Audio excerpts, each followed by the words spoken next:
Hello friends, कैसे हैं आप सब।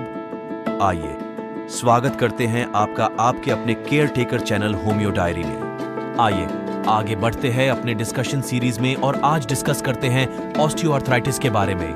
ऑस्टियोआर्थराइटिस गठिया का सबसे आम प्रकार है। ऐसा तब होता है जब आपके जोड़ों को जोड़ने वाली उपास्थि घिस जाती है या क्षतिग्रस्त हो जाती है, और जब आप उस जोड़ का उपयोग करते हैं तो आपकी हड्डियां आपस में रगड़ती हैं। आमतौर पर आपके जोड़ों में हड्डियों के सिरे सख्त चिकनी उपास्थि की एक परत से ढके होते हैं। कार्टिलेज एक मजबूत लचीला संयोजी ऊतक है जो आपके जोड़ों और हड्डियों की रक्षा करता है। यह आपके पूरे शरीर में शॉक अवशोषक के रूप में कार्य करता है। कार्टिलेज में कोई ब्लड वेसल नहीं होते हैं, ना ही इनमें कोई नर्व एंडिंग से इनर्वेटेड होती है। आइए जानते हैं कार्टिलेज के फंक्शंस के बारे में। कार्टिलेज आपके जॉइंट को सपोर्ट देती है, जॉइंट्स में फ्लेक्सिबिलिटी बनाए रखती है, जॉइंट को स्ट्रक्चरल स्टेबिलिटी भी प्रदान करती है, दो हड्डियों के बीच में घर्षण को कम करती है और साथ ही शॉक को भी अब्सॉर्ब करती है।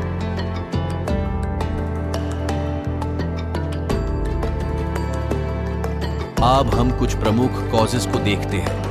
सबसे पहला कॉज है आपकी बढ़ती हुई आयु। ये बीमारी ज्यादातर 55 साल से ज्यादा आयु के लोगों को प्रभावित करती है। जैसे जैसे आपकी उम्र बढ़ती है, जोड़ों की गति सख्त और कम लचीली हो जाती है, क्योंकि आपके जोड़ों के अंदर चिकनाई वाले तरल पदार्थ की मात्रा कम हो जाती है और उपास्थि पतली हो जाती है। स्नायु बंधन भी छोटे हो जाते हैं और कुछ लचीलापन खो लेते हैं, जिससे जोड़ों में अकड़न महसूस होती है। दूसरा प्रमुख कॉज है जेनेटिक्स। आनुवंशिक विविधताएं उपास्थि के कार्य को खराब कर सकती हैं और ऑस्टियोआर्थराइटिस के विकास के जोखिम को बढ़ा सकती हैं।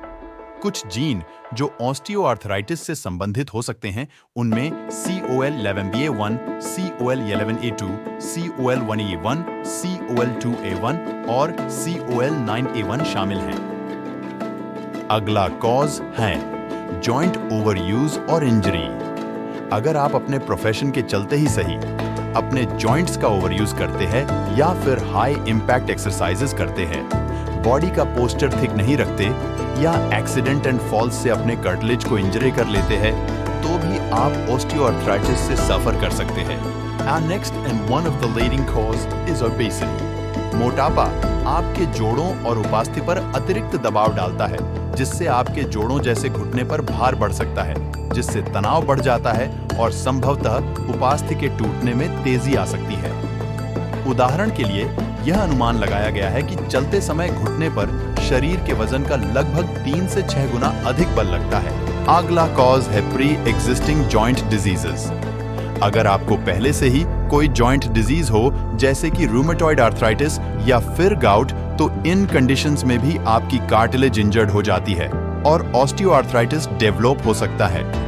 मोटापा, उच्च रक्तचाप और मधुमेह जैसी चयापचय संबंधी बीमारियां सीधे जोड़ों को प्रभावित कर सकती हैं और जोड़ों की क्षति को बदतर बना सकती हैं। ये चयापचय संबंधी रोग ऑस्टियोआर्थराइटिस OA से भी जुड़े हुए हैं, जो वजन सहने वाले और गैर वजन सहने वाले दोनों जोड़ों को प्रभावित करता है।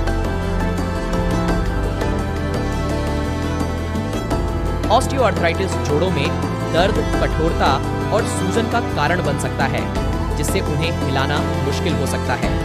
जॉइंट्स में फ्लेक्सिबिलिटी कम हो जाती है, जॉइंट्स अकड़ से जाते हैं और कभी-कभी जॉइंट्स में हड्डियों के रगड़ खाने की आवाज भी सुनाई देती है, जिसे क्रेपिटस कहा जाता है।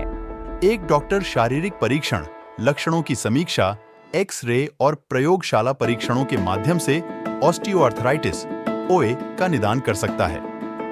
शारीरिक परीक्षा में सामान्य स्वास्थ्य, सजगता और जोड़ों की समस्या की जांच शामिल हो सकती है। एक्स-रे में हड्डी की क्षति, हड्डी की रिमॉडलिंग, हड्डी में मरोड़ और जोड़ों में जगह की कमी दिखाई दे सकती है। MRI जोड़ के अंदर और आसपास के कोमल ऊतकों को नुकसान दिखा सकता है। रक्त परीक्षण लक्षणों के अन्य कारणों का पता लगा सकता है और जोड़ों के तरल पदार्थ के नमूने जोड़ों के दर्द के अन्य कारणों का पता लगा सकते हैं। ऑस्टियोआर्थराइटिस का कोई इलाज नहीं है, लेकिन ऐसे उपचार हैं जो दर्द से राहत देने और कार्य में सुधार करने में मदद कर सकते हैं। उपचार आमतौर पर जीवन शैली में बदलाव के साथ शुरू होता है। कुछ मेडिकेशंस, एक्सरसाइजेज, फिजिकल थेरेपीज और मोटापा को कम करके आप अपने जीवन शैली को कुछ आरामदायक बना सकते हैं। अगर आपको पेन किलर मेडिसिन के साइड इफेक्ट्स से बचना है तो आप होम्योपैथी की तरफ भी रुझान कर सकते हैं। ऑस्टियोआर्थराइटिस से संबंधित होम्योपैथिक मेडिसिन के बारे में जानने के लिए आपको हमारे चैनल को ज्वाइन करना होगा। Thank you.